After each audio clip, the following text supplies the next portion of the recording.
Dá-me de beber, dá-me o seu pecado. Em João 4, nós lemos, em João capítulo 4, veio uma mulher de Samaria tirar água, disse-lhe Jesus, dá-me de beber. Disse-lhe, pois, a mulher samaritana, como sendo tu judeu, me pedes de beber a mim, que sou mulher samaritana? Porque os judeus não se comunicavam com os samaritanos. Jesus respondeu e disse-lhe, se tu conheces o dom de Deus, e quem é que te diz, dá-me de beber? Tu lhe pedirias e ele te daria água viva. Disse a mulher, Senhor, tu não tem como tirar água e o poço é fundo. Onde, pois, tem a água viva? És tu maior do que o nosso pai Jacó, que nos deu poço, bebendo ele próprio dele e seus filhos e o seu gado? Jesus respondeu e disse-lhe, qualquer que beber dessa água tornará a ter sede, mas aquele que beber da água que eu lhe der, nunca terá sede, porque a água que eu lhe der se fará nele uma fonte de água que salte para a vida eterna. Disse a mulher, Senhor, dá-me dessa água, para que não mais tenha sede, e não venha aqui tirá-la. Disse-lhe Jesus, vai, chama o seu marido e vem cá. A mulher respondeu e disse, não tenho marido. Disse-lhe Jesus, disseste bem, não tenho marido, porque tiveste 5 maridos, e o que agora tens não é teu marido. Isso disseste com verdade. Disse-lhe Jesus, mulher, crê-me que a hora vem, e que nem neste monte, nem em Jerusalém adorareis ao Pai. Vós adorais o que não sabeis.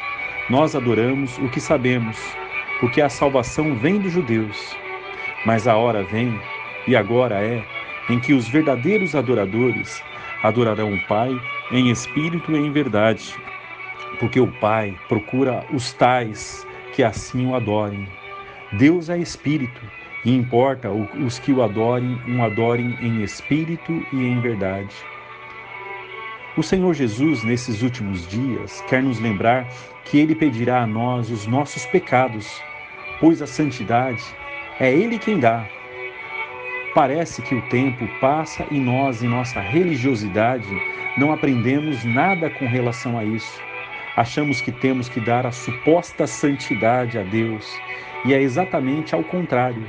Temos que chegar até o trono da graça da forma que somos, com os nossos pecados, pois é Ele que santifica. Foi o que Ele disse à mulher samaritana, dá-me de beber. Ali, se pudermos mudar a palavra, ficaria assim, dá-me os teus pecados.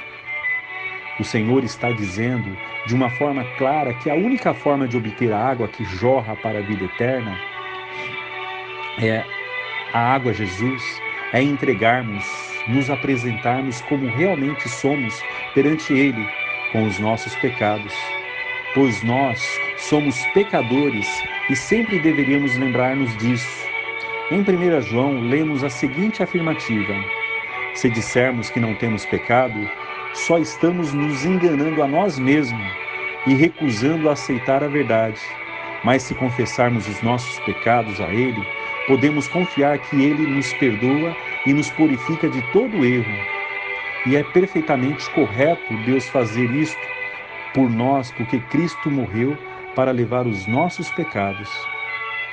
A única forma de bebermos da água da vida, de termos a vida eterna, é nos enxergarmos como miseráveis, pobres pecadores, dependentes da graça e do perdão de Deus.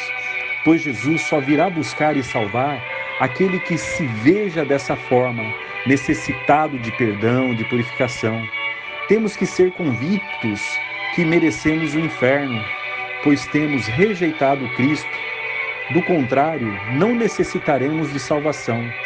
Em Marcos, capítulo 2, versículo 17, diz, os doentes é quem precisam de médicos, e não os que gozam de saúde. Eu não vim dizer aos bons que se arrependam, e sim aos maus. Em Mateus, capítulo 9, versículo 12 e 13, ele diz: não necessitam de médicos sãos, mas sim os doentes. Ide, porém, e aprendei o que significa misericórdia quero, e não sacrifício, porque eu não vim chamar os justos, mas os pecadores ao arrependimento.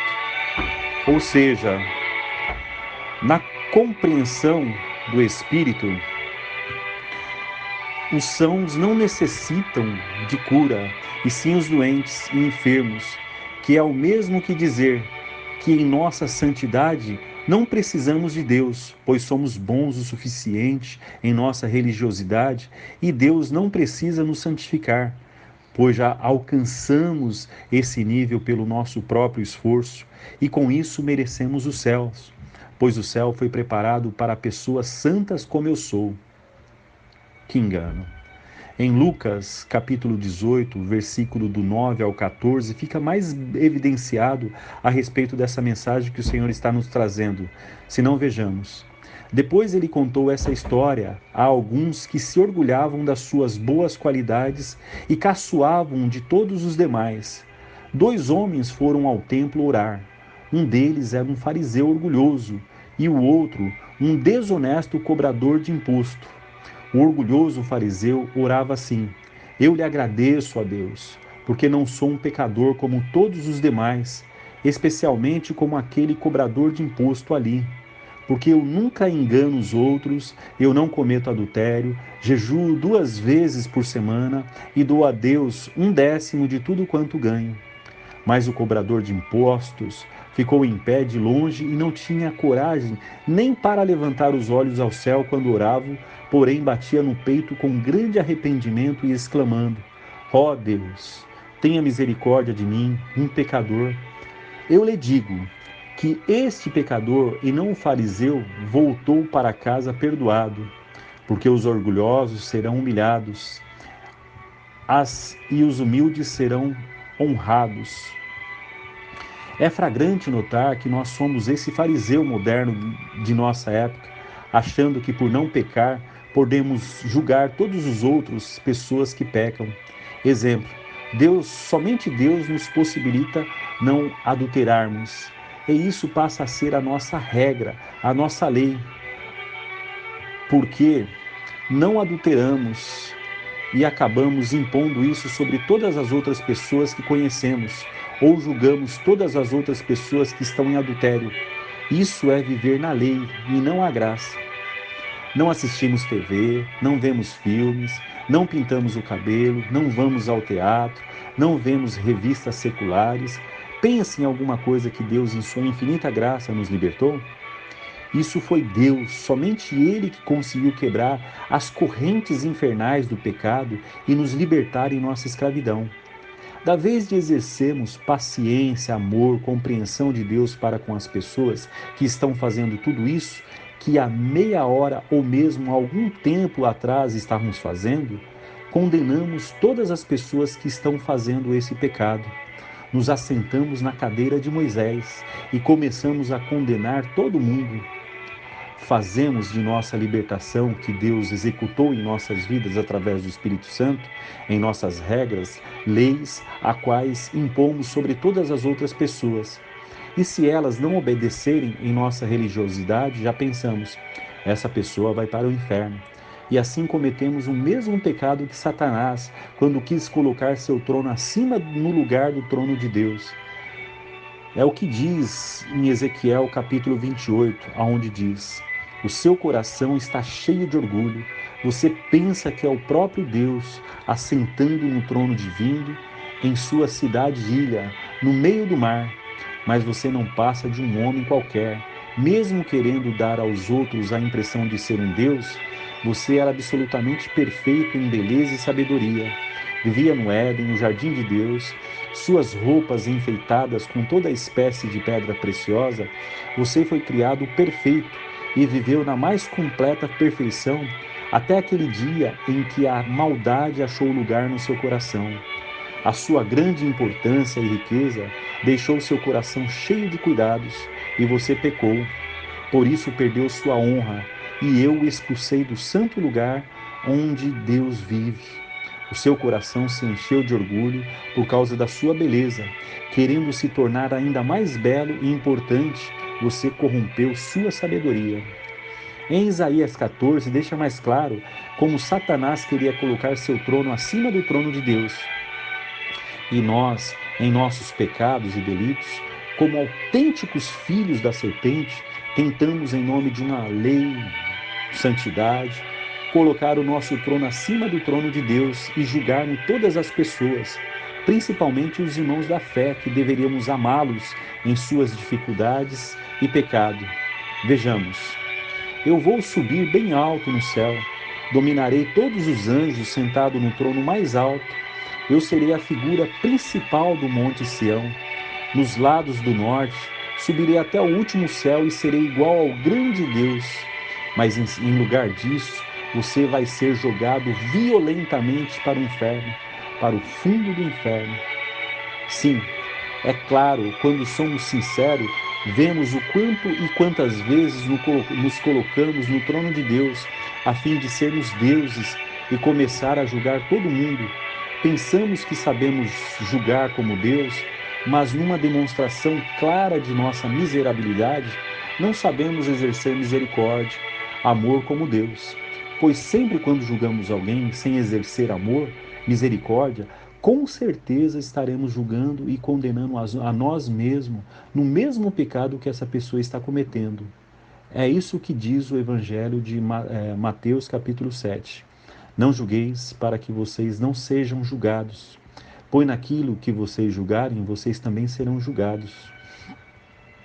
Não façamos de nossa libertação, a qual o Espírito Santo operou em nós, motivo de julgamento ou regra, nos colocando como modelo para outras pessoas.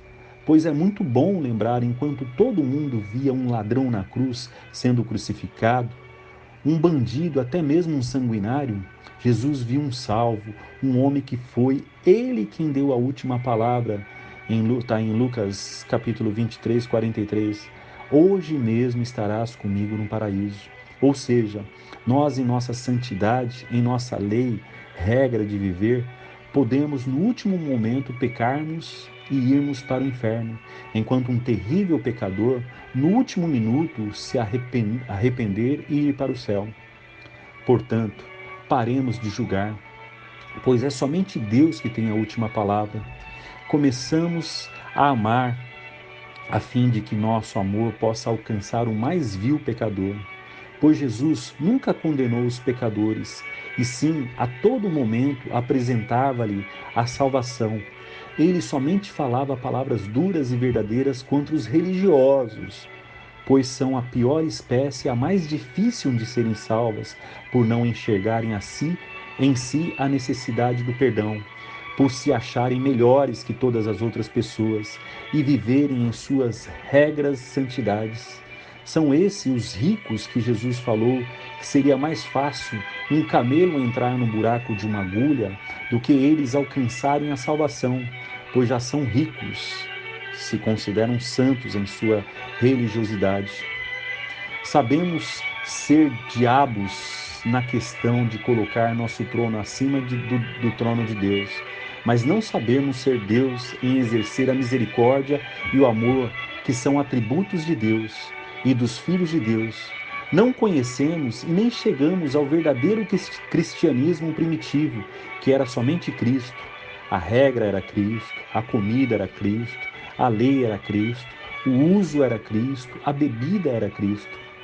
Vejamos a seguir o estabelecimento do verdadeiro cristianismo, da qual não praticamos. Está em Atos capítulo 7.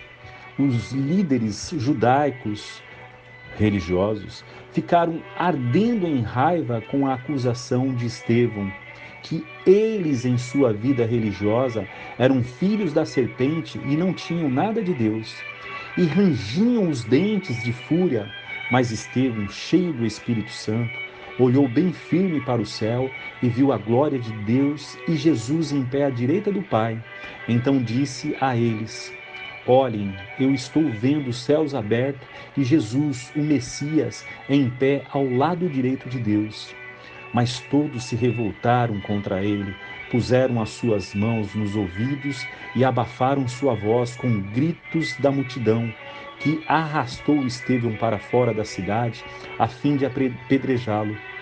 Enquanto as pedras assassinas eram atiradas sobre ele, Estevão orava: Senhor Jesus, receba o meu espírito. Depois caiu de joelhos, gritando: Senhor, perdoa para que não sejam culpados disso. Estevão não os condenou, não se enfureceu, não teve raiva, mesmo recebendo pedradas de todos os lados na cabeça, no corpo todo. Imagino mesmo ensanguentado, recebendo pedradas.